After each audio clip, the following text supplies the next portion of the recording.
Merci les camarades. Bonjour, donc Isabelle Bossement du CHU de Lille. Je vais intervenir sur 3 sujets, donc évidemment l'actualité la plus brûlante. Donc c'est pour ça que je préfère prévenir, c'est que des fois en 3 minutes j'ai un petit peu de mal.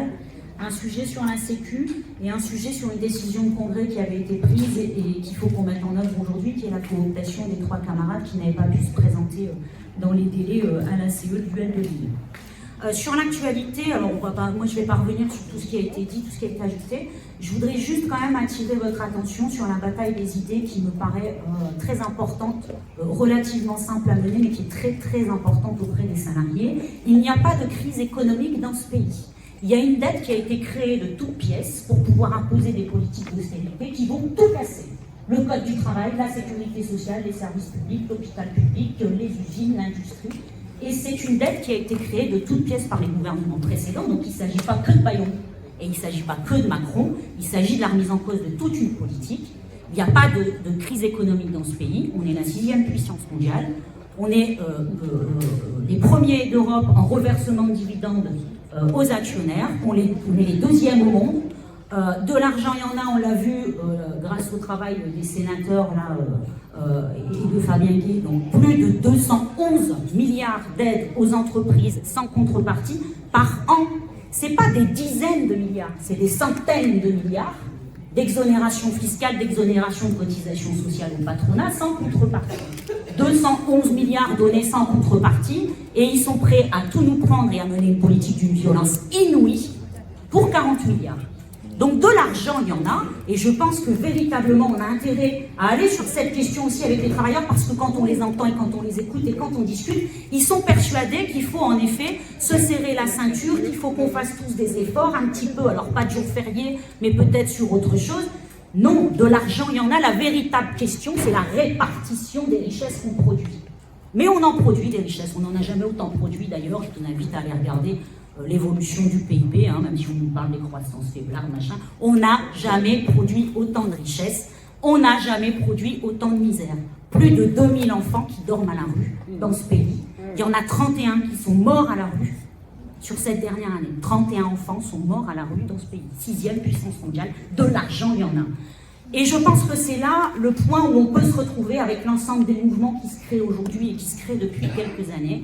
Puisque moi, ce que je perçois quand même dans tout ça, quelles que soient les formes d'organisation et les formes d'action qui sont décidées par les uns et par les autres, il y a un point commun, c'est la justice sociale. Et je pense que là-dessus, la CGT a son rôle à jouer, elle a tous les arguments et elle a toutes les infos pour le faire, elle a tous les moyens, à condition qu'on s'y mette et qu'on soit tous prêts à y aller sur cette question-là. Donc il n'y a pas de crise économique, on a les moyens de démonter cette idée, et ça va être très important parce que c'est par là qu'ils arrivent aujourd'hui à justifier qu'ils vont nous faire la misère et qui vont casser tout ce qui nous appartient et tout ce qui a été conquis par les travailleurs. Du coup, j'enchaîne sur la Sécu, puisque, vous l'avez vu dans l'actualité, la sécurité sociale, ça fait quand même quelques années qu'elle en prend plein la gueule et ils n'ont pas l'intention de s'arrêter, ils pensent même avancer par décret cette semaine, parce qu'ils sentent bien qu'ils ne vont pas pouvoir y arriver autrement, et en tout cas ils ne sont vraiment pas sûrs de leur avenir très proche, donc ils passent par décret, ils passent en force, doublement des franchises médicales. Bon écoutez, si ça c'est pas la chasse aux pauvres qui s'organise, parce qu'en effet, tant qu'on aura du fric, la sécurité sociale elle existera toujours, mais sous quelle forme? Voilà, donc ils projettent de nouvelles attaques.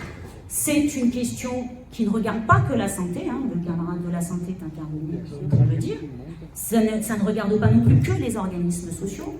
Pour moi, c'est une affaire confédérale. Et ça fait déjà quelques années qu'on intervient pour dire qu'on ne comprend pas pourquoi la Confédération ne se saisit plus de cette question de la sécurité sociale. Donc, il faut qu'on continue à poser la question. Donc, là où on peut être content, c'est qu'il y a un appel de la santé le 9 octobre pour la défense des services de santé dans le pays. C'est l'affaire de tout le monde. Le 9 octobre, la Fédération des organismes sociaux, l'a dit Brigitte, a décidé de s'aligner aussi sur cet appel à la mobilisation. Ça doit être confédéral. Donc, on doit tous être mobilisés. Faute d'avoir un appel confédéral, moi je proposerais d'intervenir à la CE de l'UD qui se tiendra mardi, pour voir un peu ici, nous, au niveau de l'interpro, au niveau du territoire, ce qu'on décide. Je pense qu'il faut absolument qu'on embraye derrière les camarades de la santé et les camarades des organismes sociaux le 9 octobre. Je suis ravie de voir que la Fédération de la chimie, alors que je l'apprends ce matin, la Fédération de la chimie visiblement se joint à l'appel aussi, et elle l'avait déjà fait l'année dernière. Donc plusieurs fédérations, mais au-delà de l'interfédération, c'est une question confédérale. Sur l'insécurité sociale, je voulais aussi vous annoncer, donc là aussi, il va falloir qu'on se coordonne un petit peu, parce que ça va être un sujet à la rentrée, et je vois qu'il y a pas mal de camarades qui s'en saisissent, avec des initiatives sur le sujet, et puis notamment avec les 80 ans de la sécurité sociale. Donc, j'anime le collectif de reconquête de l'insécurité sociale de l'UD du Nord, et on a décidé d'une journée d'études sur le 100% sécurité sociale. Donc, les camarades de la Fédération des organes sociaux viendront ici en territoire. Ce sera le 16 octobre ici à la Bourse du Travail. Donc j'ai des affiches et des bulletins d'inscription que je vais vous diffuser là ce matin dans l'AG. Je viens de les récupérer, ça s'est décidé sur le lieu ce matin. Donc les camarades vont venir pour nous faire un petit historique évidemment de la sécurité sociale et un petit point d'actualité sur les enjeux, et surtout pour nous présenter le projet de la CGT sur le 100% sécurité sociale, qui est nécessaire, urgent et possible, puisque, je vous le redis, de l'argent, il y en a. Il y a aussi un renouvellement des mandats dans les organismes de sécurité sociale en avril l'année prochaine. Les mandats de la CGT ne sont pas occupés. Moi, ça me pose quand même question dans notre territoire. On a besoin d'avoir des conseillers CGT qui vont affronter le patronat, parce qu'on siège face au MEDEF dans les conseils de sécurité sociale.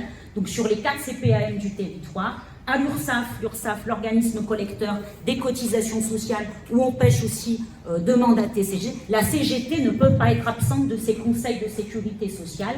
À la CARSAT aussi, à l'UGCAM, et j'oublie peut-être à la CAF. Et à la CAF, on ne peut pas laisser des sièges vides de la CGT dans ces organismes-là. Donc je vous invite quand même à vous rapprocher de l'UD ou à venir me voir après, pour que vous puissiez, dans les syndicats, en discuter et mandater des camarades. Il faut absolument qu'on affronte le patronat dans ces caisses de sécurité sociale à partir là d'avril 2026. Donc c'est un travail urgent. J'invite tous les syndicats à s'en saisir. Remettre à zéro les compteurs. Tant qu'il y a de la lutte, il y a de l'espoir. Tant qu'il y a de la vie, il y a du combat. Tant qu'on se bat, c'est qu'on est debout. Tant qu'on est debout, on lâchera pas. La rage de vaincre coule dans nos veines. Maintenant tu sais pourquoi on se bat. Notre idéal, bien plus qu'un rêve. Un autre monde, on n'a pas le choix. On lâche rien, on lâche rien.